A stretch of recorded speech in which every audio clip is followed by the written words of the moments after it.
Well, hello everybody. Welcome back to Star and Flurry. These are your I always say zodiacal readings based on your elements for tomorrow, Sunday, March 23rd. I am coming off a the last 3 hours of complete and total frustration. I have a camera. I want to do a few more walkthroughs, but I'm having my phone. I use my iPhone as my camera, and I'm struggling to get. I mean, I can't really zoom with it, so I have to readjust it every time I want to do close-ups. And I thought, I have a camera that has a zoom. Let me just try to.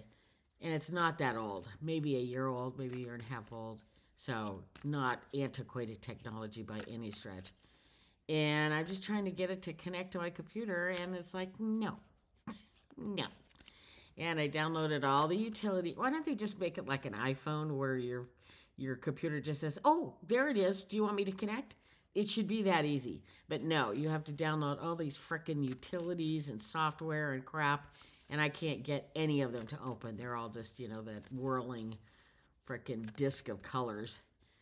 They should just make it, scary, because that's when that thing's going around and around. It's never good news. I wish they wouldn't make it so pretty. Anyways, so bear with me if the readings today get a little cranky, because the reader is a little cranky. I'll try to blow that off and not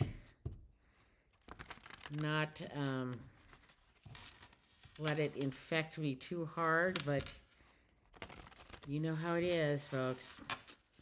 Fire signs, Aries, Leo, Sag. Let's get going. See what's gonna come up for you guys.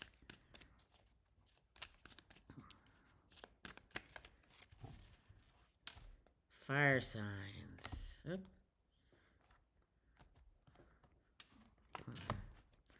Okay, cutting should not be that hard. Welcome to my day. Okay, we have. Oh, I love this card. I was admiring it the other day. Six of Swords.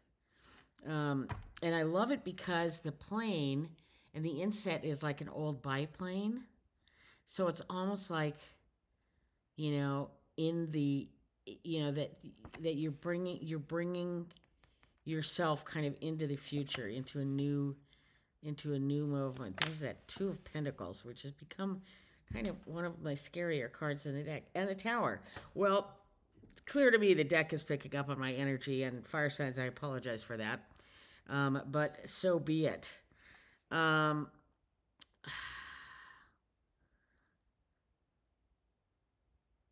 think something's going to end, and it's going to be, I think this is how I want to look at it. Here, I'm going to look at it like this. And this is how I think the cards the narrative would be, is that somebody is effing around. This is not an RWS Two of Pentacles with... No, wait. I'm sorry. I'm confusing it with the Two of Swords. So his eye, this guy's eyes are wide open. And he's juggling what he knows could be very dangerous. And it appears that it is. Because this just says, yeah, we're done. It's over. So I don't feel this is a relationship so much as it is an idea or a...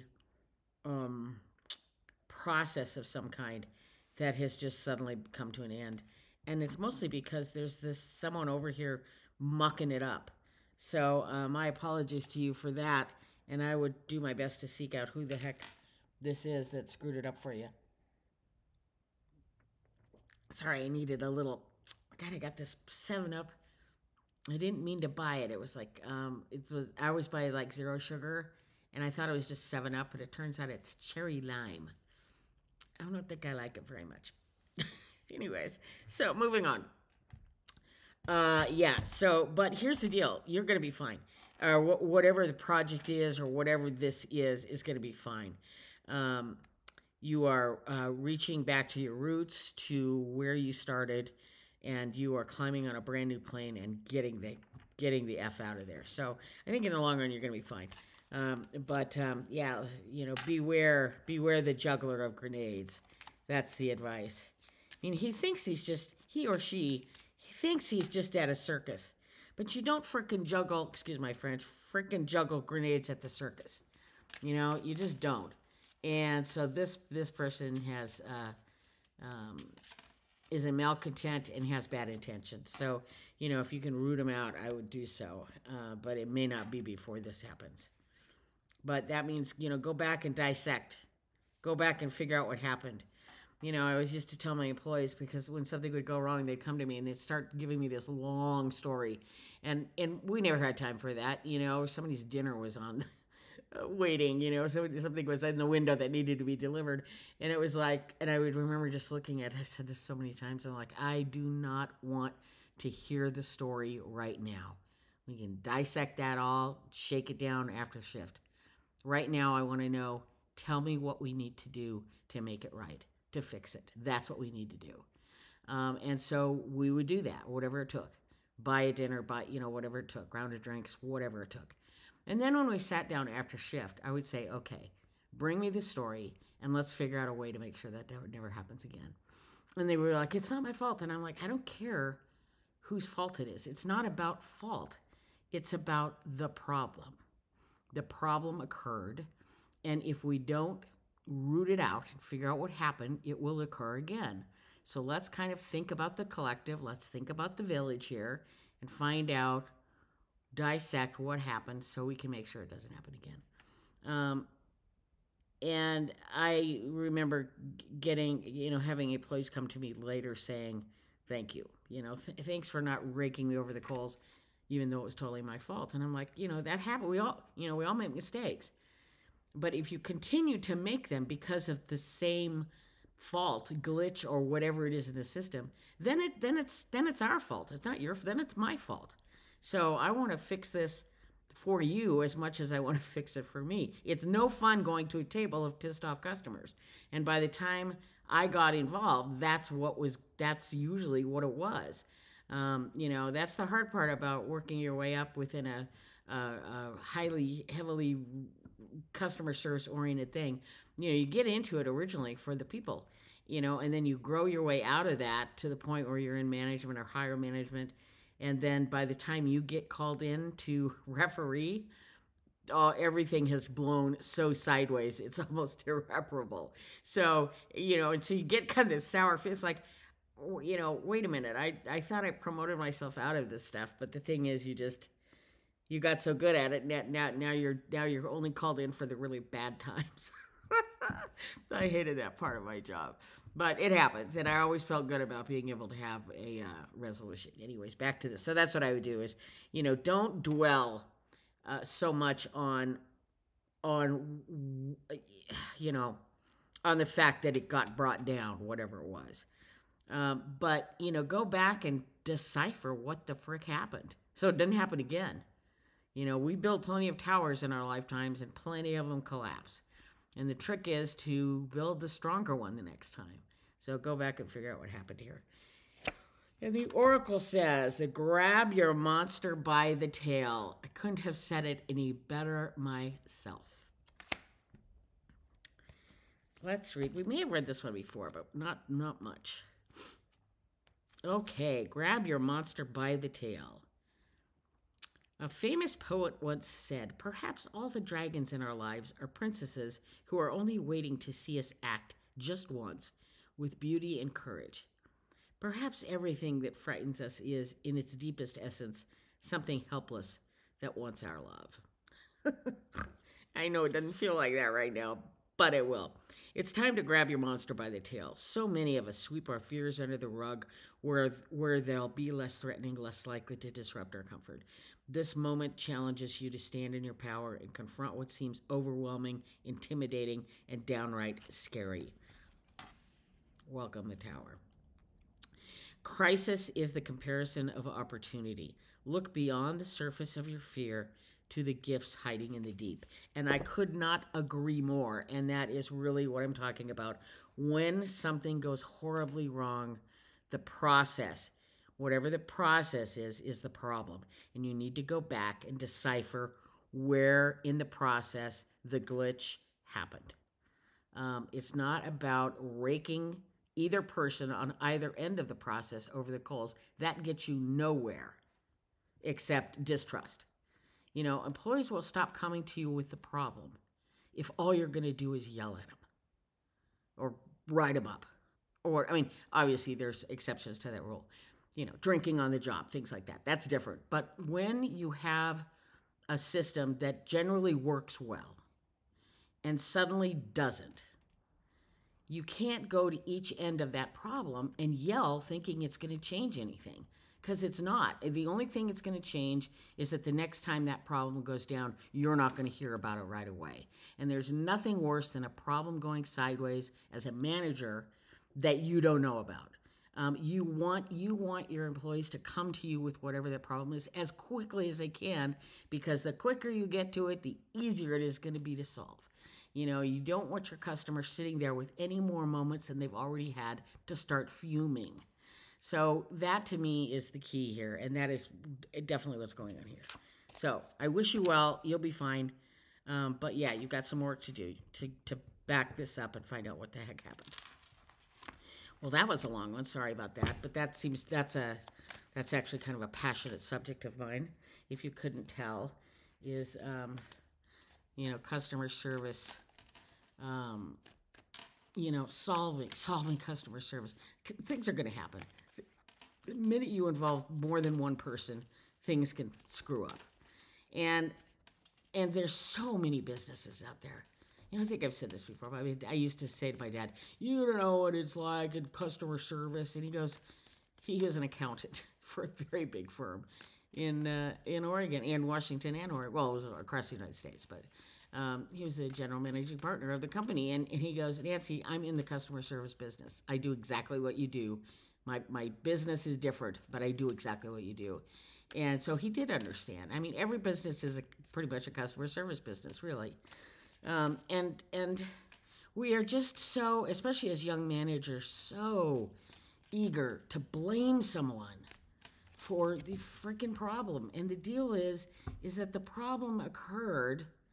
I mean, there's, on a rare occasion, I mean, you'll have an employee down the road, just nothing but problems. And that's when you know that business is not for them.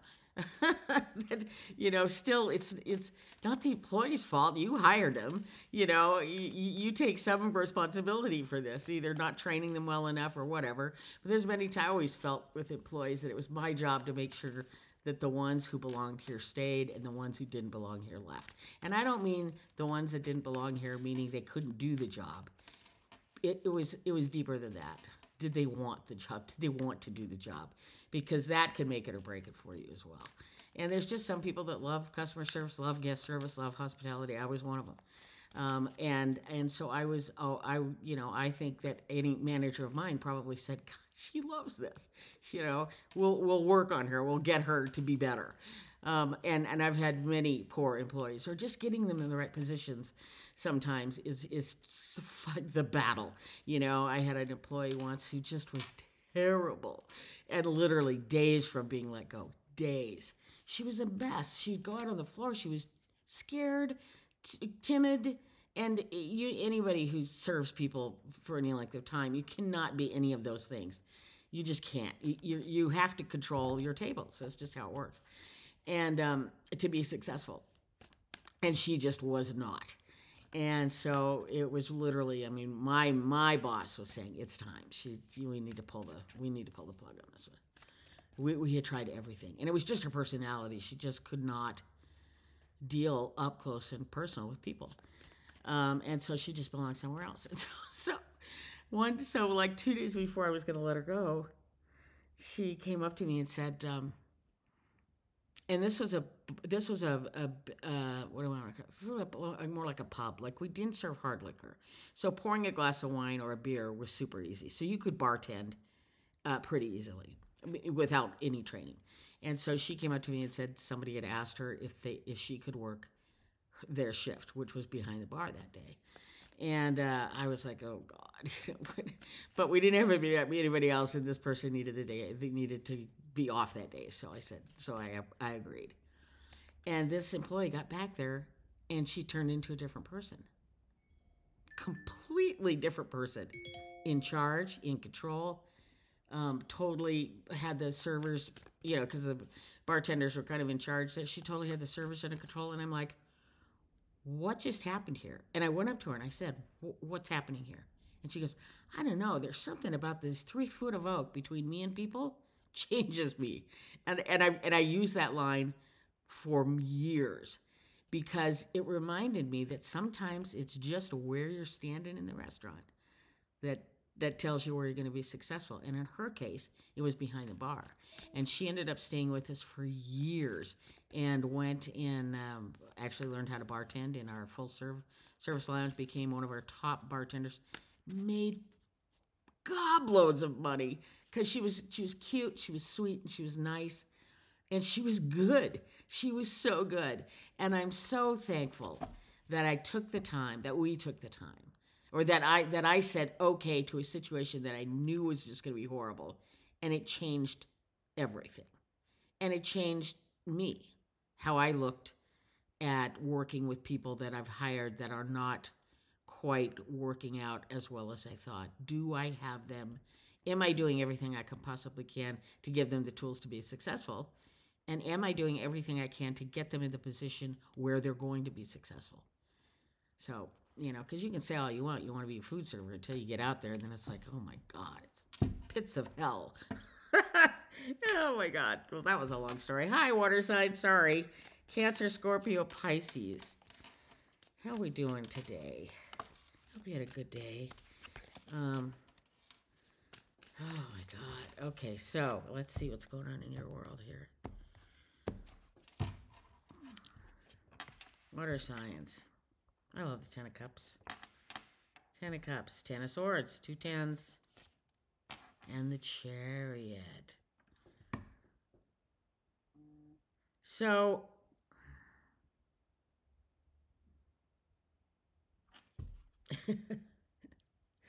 what is this guy doing? He's kind of like in his car with a sword, flying down the road. Oh, it's a knight. Sorry, it's a knight. He's got his, he's like in a chariot. Oh, that's really cool with his sword. Where is he going? So this says to me, everything is good, now it's not, and you are freaking ready to fight back. So, more power to you. You are in charge of the finish line here. So somebody may be thinking, okay, we're done now. And you're like, no, you have to go another lap. So remember that, well, the 10 of Cups is glorious and wonderful. It can be overwhelming. And so at times it may just tip you right over the edge and everything stops. But you have to remember, you hold the flag. You're in charge. You call the shots. You're driving the carriage. You have the sword in your hand. You're in control. We could have just as well seen the Emperor here, I think. And your thing is shed the tears. Isn't that pretty? And it seems to me we may have read this one at one point too, but not often.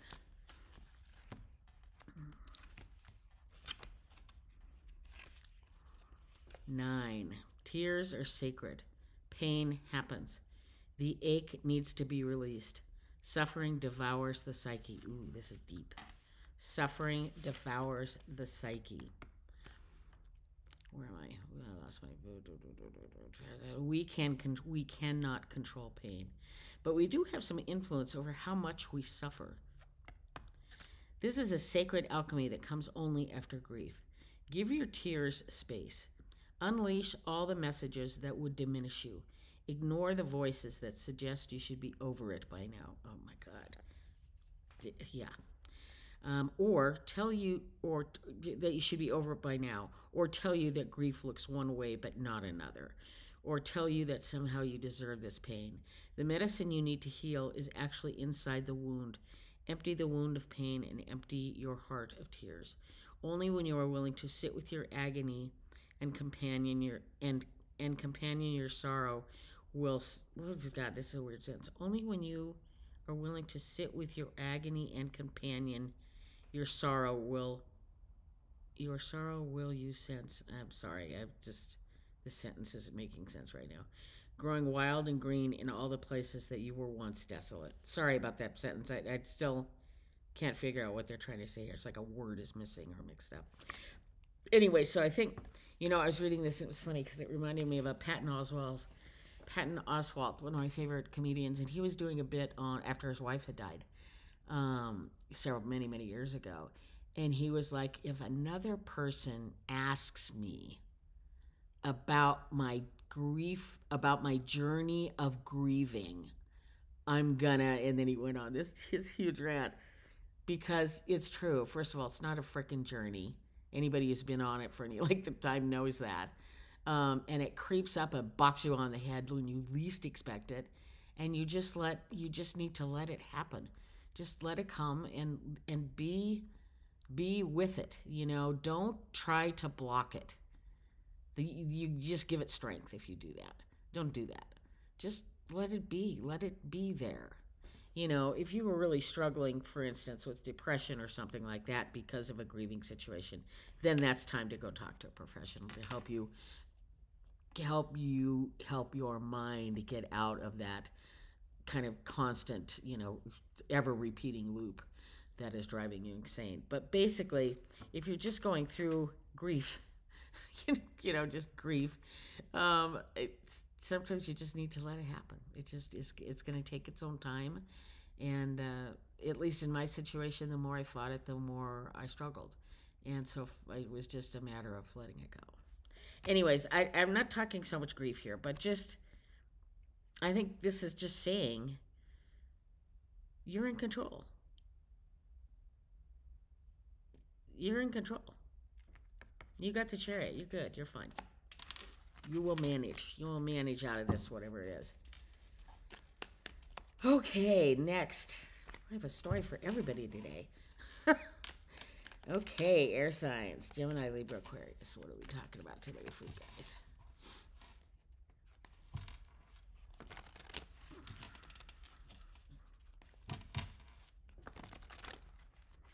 I'm kind of glad I'm doing this. It's getting me out of my own. You know that scene in what's it called? The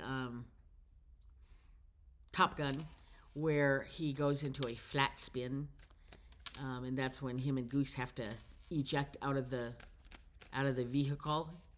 They're in a flat spin. I was in a flat spin today.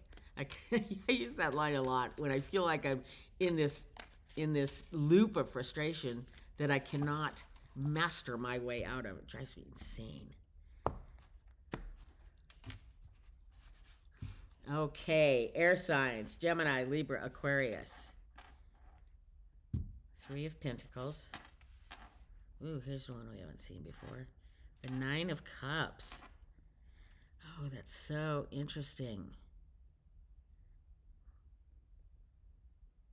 It's really weird. So it's like an orgy going on in the back.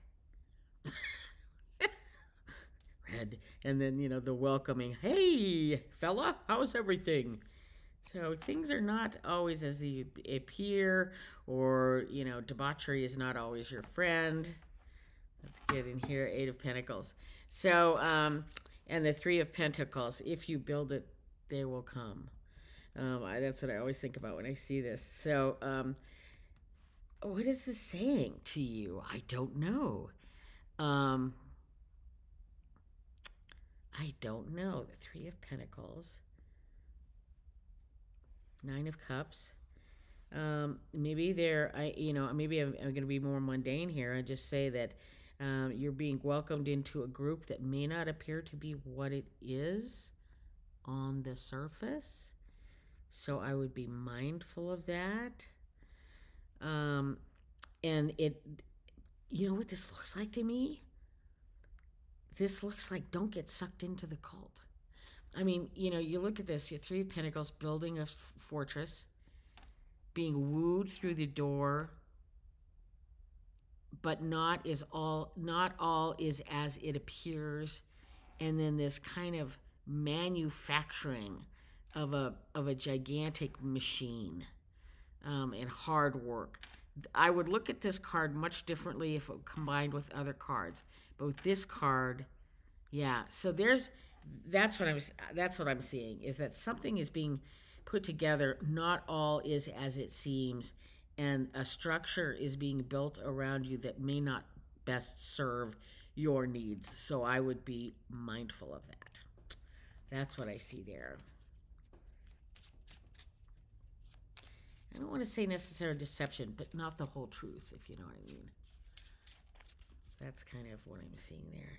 Oracle, what say you? Garden of the heart. And I think, yeah, so that's, I think I think what it's saying is be mindful. Don't be wooed in, God, it sounds so negative, but you can, I've lived long enough to have been wooed into certain group, never cults. I'm fortunate in that regard, but into certain groups of people that suddenly just one action or reaction in some situation shows me that these are not my people, and then having to make that hard choice because you spent some time invested in whatever this group is. Make that hard choice to leave it. So garden the heart, I think, is basically saying, respect it, but be mindful of it. So I think we've read this one before too, but we'll read it again. It's not enough to guard and cultivate our thoughts. We must also pay attention to the heart's garden. Are you allowing your heart to focus on what expands your possibilities? There you go. Are you weeding out repetitive thoughts that make you feel small or ashamed? Oh, maybe that's what that is this. The repetitive thoughts, things that are, on the surface, everything's fine, but behind the scenes, not so great. Our emotions tell us what great simplicity and power. Our emotions tell us with great simplicity and power where we are in relation to where we want to be. Make friends with all the feelings as they show up. Allow them their natural cycle of bloom and fade. Then cultivate the ones you actually want to thrive. Plant your hopes. Water your enthusiasm. Grow your love with wild abandon. Now is the time to make room for all the emotions to come and go as they show up, rejecting none. Then, in your surrender, nurture the ones that reflect your great worthiness. This is the path to true love with self and others with life. And it's kind of what I was saying. And you have to do that. I was just thinking today about a friend of mine that I ended up having to, which Aquarians and Libras and Geminis are probably super familiar with, Aquarians specifically. They say that Aquarians shut the door harder and faster than any other zodiac sign. And I remember I read that, I was like, "Dang, that's true." But I've had two friends in my life that I had to break up with and shut out because they were robbing me of so much energy and purchase in my own life, and it is so very, very hard to recognize when you're in the throes of it, especially if it's in this case, in both cases, relationships that lasted well over 20 years. But there's a point at which you just have to find yourself amongst the rubble that gets created every time you're around that person and realize that this is a rubble you no longer want to stand in. So there you go. There's that. Okay. And last but not least, Earth signs, you've waited long and hard and waded through my Nancy's advice column today. Sorry about that. Okay, Taurus, Virgo, Capricorn. Welcome. We're almost done here, peeps. This is really fun. I can't believe there's only 7 more days. I don't know whether I should continue or not. I'm kind of enjoying it. I've gained followers and lost followers, so I don't know if it's people that had been following me from before that just were like, this is not their thing, and so they're dropping out, or whether I'm really turning off people. I hope it's not that I'm turning off people, but if I am, I'm sorry. Anyways, so Earth signs.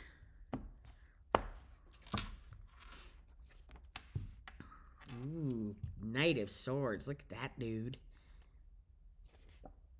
So it's a knight, but he's it looks like an art. It looks like, is that a? I can't see it close enough, but it looks like a guy with a like an army helmet and a face mask, like a gas mask. Knight of Swords going into battle. Temperance. Now here, this is a bartender behind the scenes mixing a drink. But with tempered wings and a halo above. I love it. Ooh, this is a new one too. Page of Wands. So let me look at this. Knight of Swords, Temperance, Page of Wands. Well, it looks to me, I'm going to reorder these again. It looks to me like, now remember the pages are young, fresh, full of energy, and ready to do almost anything. I'm trying to look what's in this second scene, and I can't really tell. So this just looks like a mountain climber, and here just might be an... Ooh, is that the Fool? Is that a rose in his cap? I wonder if that's the Fool. Might be. So, and that works perfectly with the Page of Wands. Kind of young, energy, passionate, heading up this, you know, what do they call that? The face of, not Mount Rushmore. What am I talking about? The big one at Yosemite. I can't remember. Anyways, yeah. So you're off and running. Everything's good to go, but do you really have everything you need in order to make this journey well and safely? So I think this is advising to be mindful, make sure you have all your ingredients, all your ducks in a row and in your knapsack, and then go for it. I think this is just reminding you to really check your list twice. Check your list twice. Talk to the experts.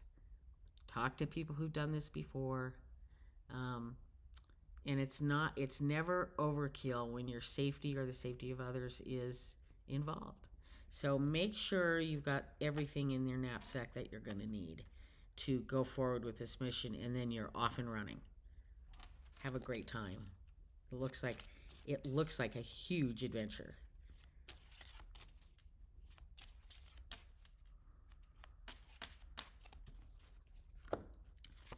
And the oracle says, let it burn. Don't think, I love the line for this particular reading, but I don't think that's what this means in the way that I'm thinking about it. And I know we've read this one too, but not too many times.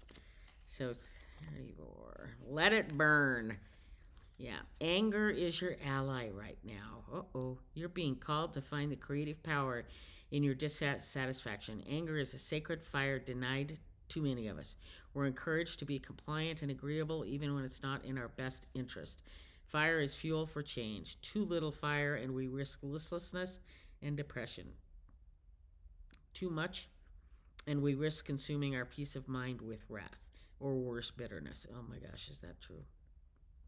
It's time to find the creative power in your anger. What change can you invite? What injustice can you transform? Allow sacred fire to burn what is no longer vital, worn out ideas, false perceptions, limiting beliefs, unhealthy habits, or relationships. New life waits in the ashes. So, I think, so in relation to this reading, I would say if you're getting pushback about being overly careful, F them. You know what? This is my life. It's kind of like when people honk at you because you're not, I always think of this when I'm behind somebody, let's say at a four-way stop, who's just being overly cautious for whatever reason, or trying to cross a lane that isn't lighted, it doesn't have lights, and they're just being slow about making that choice to go. I have to remember that I am not in charge of the safety of them and their vehicle. They are. And that I hope that if any situation were to arise where I was having the same hesitancies, be it that I'm seeing something that the person behind me isn't seeing, or that simply I'm not feeling maybe 100% myself, and I'm double checking each direction to make sure I've got a clean path. I just hope that whoever's behind me will give me the same amount of due. That, it's okay. So I would say if you're feeling that pressure, F them. I'll let it burn. All right. Thanks, everybody. That was fun. That was for Sunday, March 23rd. I hope you're all having a great weekend and continue to do so. And I will see you tomorrow. Thanks. Bye.